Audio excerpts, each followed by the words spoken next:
Bible describes God as being both sovereign and good.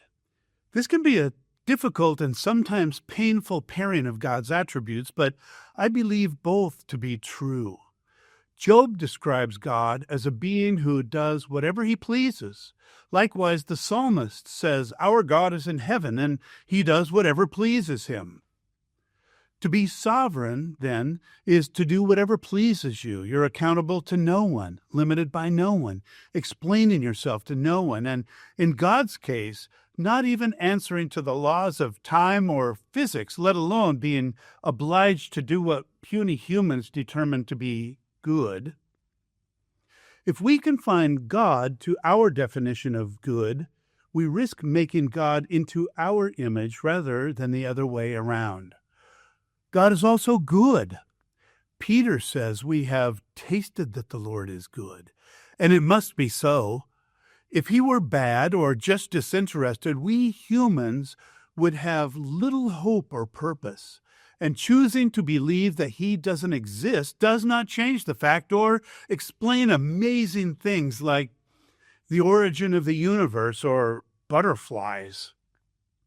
But to embrace both the sovereignty and goodness of God can be difficult because sometimes spouses leave, or original ideas are stolen, or children pass away, or the brokenhearted are continually disappointed, or newborns are not altogether whole, or dads completely drop the ball, or unexplained maladies afflict our loved ones, or advancement is impeded because of race or dialect or gender, or addiction licks at our bones. And honestly, that's just me and my family and friends.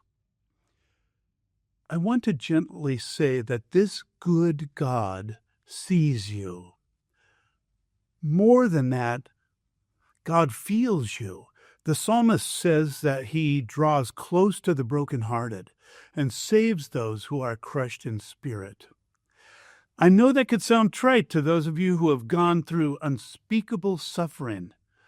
While you may concede that God is sovereign, you might resent me for even suggesting that God is also good. Permit yourself to imagine that God alone can simultaneously grasp the whole of human existence and can redeem the generational ripples of each event. Now, please understand that his foreknowledge of human suffering is not the same as his causing of it. Jeremiah says he does not willingly bring affliction or grief to anyone, but perhaps you think it immoral that God could stop suffering and often does not. But again, we risk remaking him into our image. So God is both sovereign and good. And he dares us to press into this reality in our very darkest moments, when there is no reasonable justification for our sufferings, and when we beg him for an explanation. Perhaps the most we can hear God whisper is, "I'll explain later." Isaiah warns that we can neither trace his ways nor think his thoughts. We must determine then to plant our hearts and minds in the compassionate soil of God's sovereignty and goodness. We must surrender our crushed dreams to a gracious God who is still unfolding his grand story.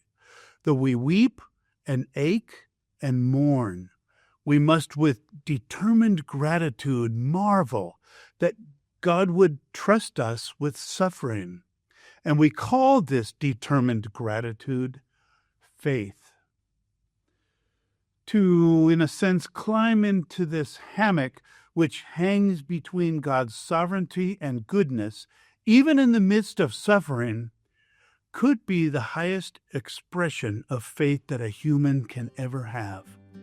And it may be the truest proof that you belong to God.